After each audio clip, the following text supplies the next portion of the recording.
Welcome to the ceremony at the Old State House. We hold these truths to be self-evident, that all men are created equal, that they are endowed by their Creator with certain unalienable rights.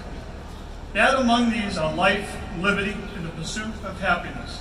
Ladies and gentlemen, welcome to Boston as we celebrate the 243rd anniversary of the signing of the Declaration of Independence. How appropriate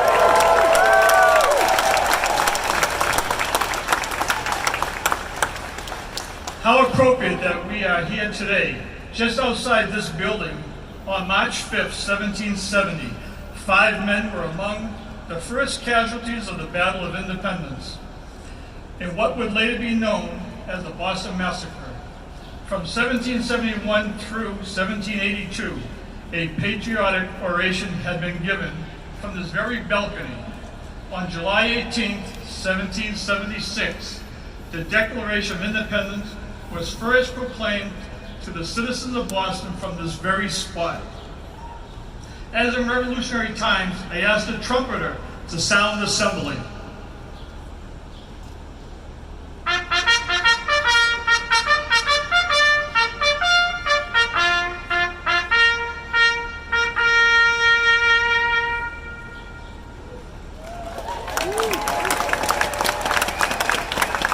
Thank you. Ladies and gentlemen, let's welcome Lieutenant General L. Scott Rice, U.S. Air Force, who will lead us in the Pledge of Allegiance.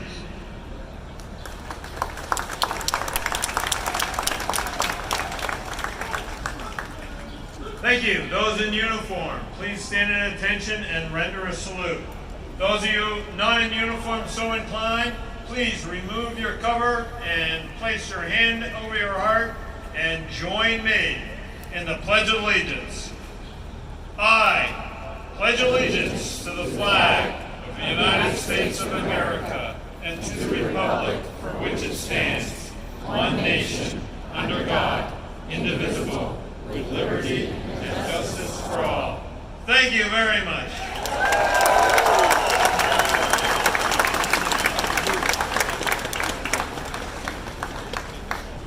At this time, I call upon Dana Whiteside to sing God Bless America.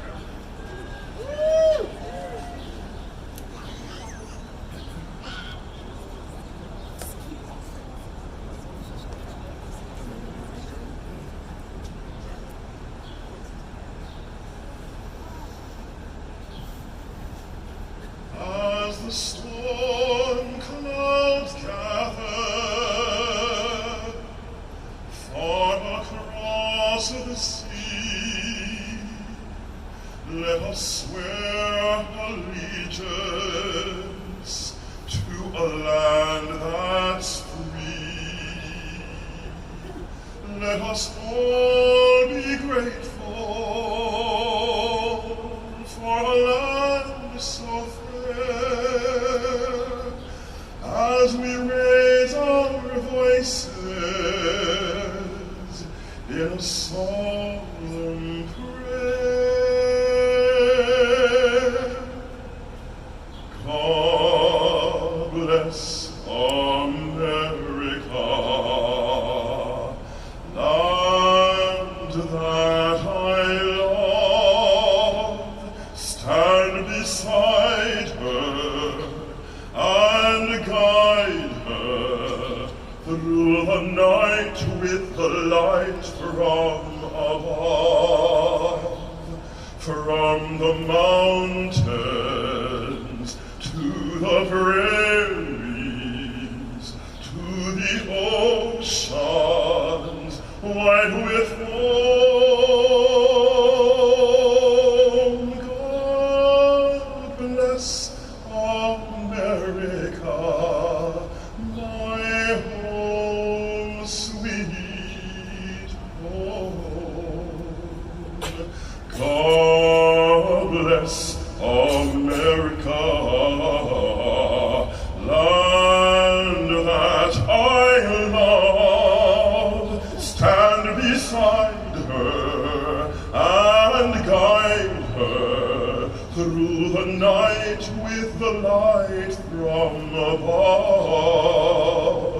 from the mountains to the prairies, to the oceans wide with foam. God bless America, my home, sweet home. God bless America, my home, sweet home.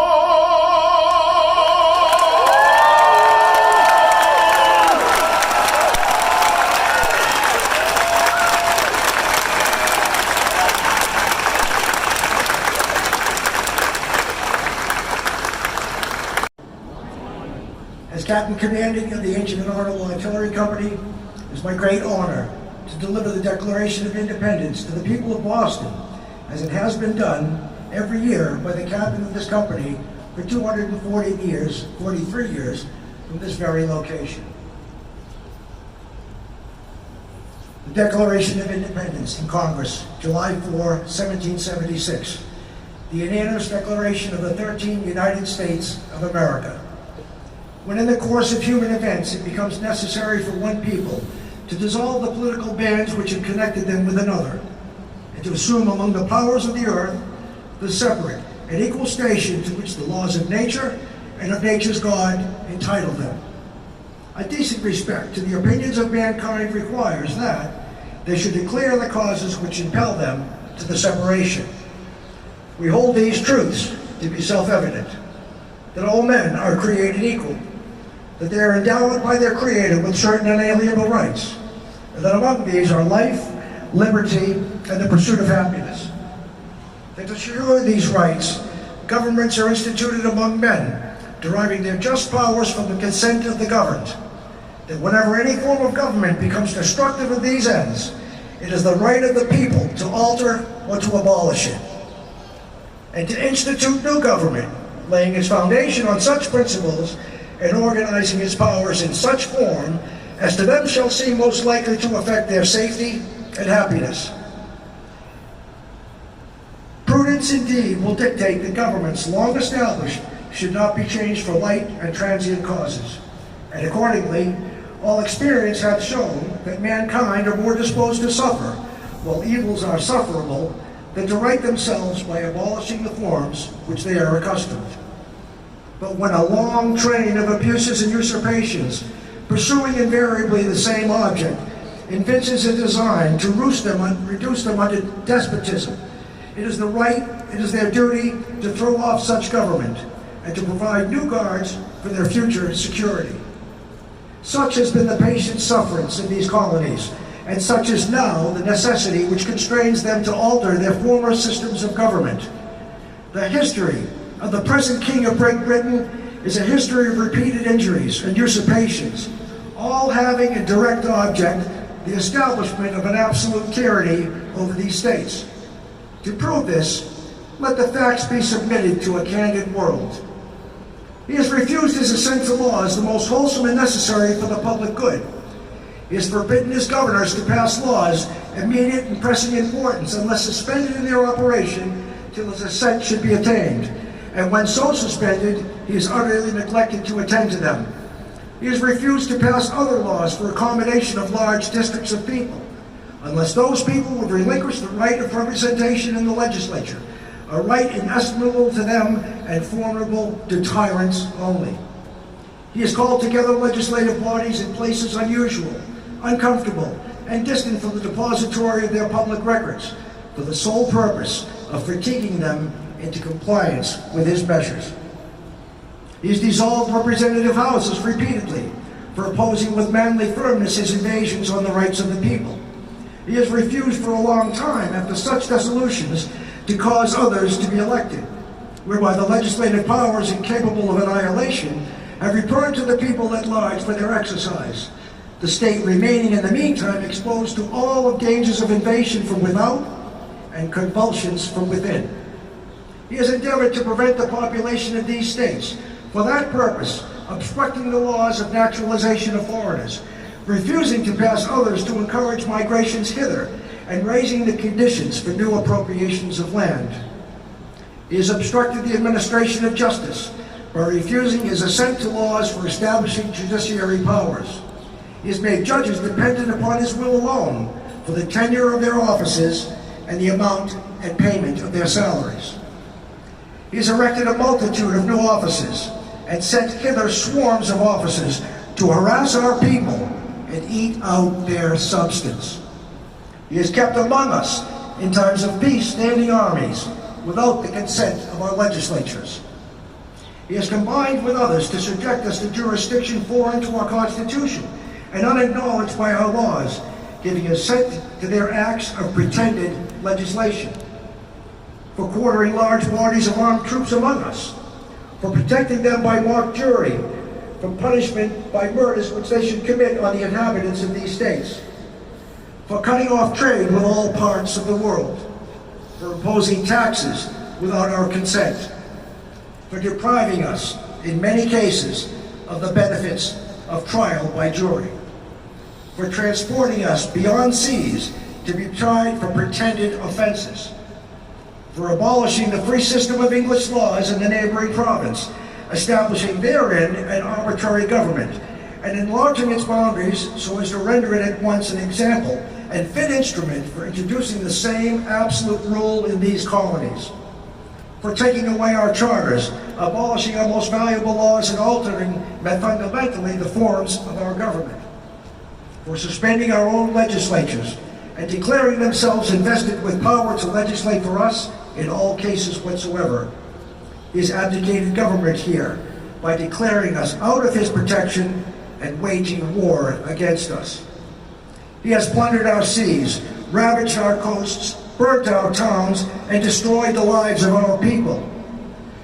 He is at this time transporting large armies of foreign mercenaries to complete the works of death, desolation, and tyranny, already begun by circumstances of cruelty and perfidy, scarcely paralyzed in the most barbarous ages, and totally unworthy the head of a civilized nation. He has constrained our fellow citizens taken captive on the high seas to bear arms against their country, to become the executioners of their friends and brethren, or to fall themselves by their hands. He has excited domestic insurrections among us, and has endeavored to bring on the inhabitants of the frontiers the merciless Indian savages whose known rule of warfare is an undistinguished destruction of all ages, sexes, and conditions. In every stage of these oppressions, we petition for redress in the most humble terms. Our repeated petitions have been answered only by repeated injury. A prince whose character is thus marked by every act which may define a tyrant is unfit to be the ruler of a free people. Nor have we been wanting in intentions to our British brethren. We have warned them from time to time of our attempts by the legislature to extend an unwarrantable jurisdiction over them. We have reminded them of the circumstances of our immigration and settlement here. We've appealed to their native justice and magnanimity, and we have conjured them by the ties of our common kindred to disavow these usurpations, which would inevitably interrupt our connections and our correspondence. They, too, have been deaf to the voice of justice and consanguinity. We must therefore acquiesce in the necessity which denounces our separation and hold them, as we hold the rest of mankind, enemies in war, in peace, friends. We therefore, the representatives of the United States of America, in General Congress, assembled, appealing to the Supreme Judge of the world for the rectitude of our intentions, do, in the name and by the authority of the good people of these colonies, solemnly publish and declare that these united colonies are, and of right ought to be, free and independent states, that they are absolved from all allegiance to the British Crown, that all political connection between them and the state of Britain is and ought to be totally dissolved, and that free as independent states, we have full power to levy war, conclude peace, contract alliances, establish commerce, and do all other acts and things which independent states may have right do. And for the support of this declaration, with a firm reliance on the protection of divine providence, we mutually pledge to each other our lives, our fortunes, and our sacred honor. Thank you, and God bless America.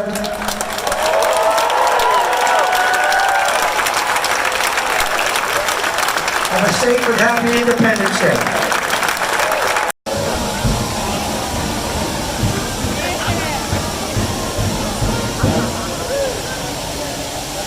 Ladies and gentlemen, that was the Frank Zappa Band playing Yankee Doodle. Ladies and gentlemen, this concludes today's Old State House ceremony. The parade will now reform and proceed to Faneuil Hall. Faneuil Hall was donated to the Boston by Peter Faneuil, a wealthy American colonial merchant and philanthropist that had hosted so many pre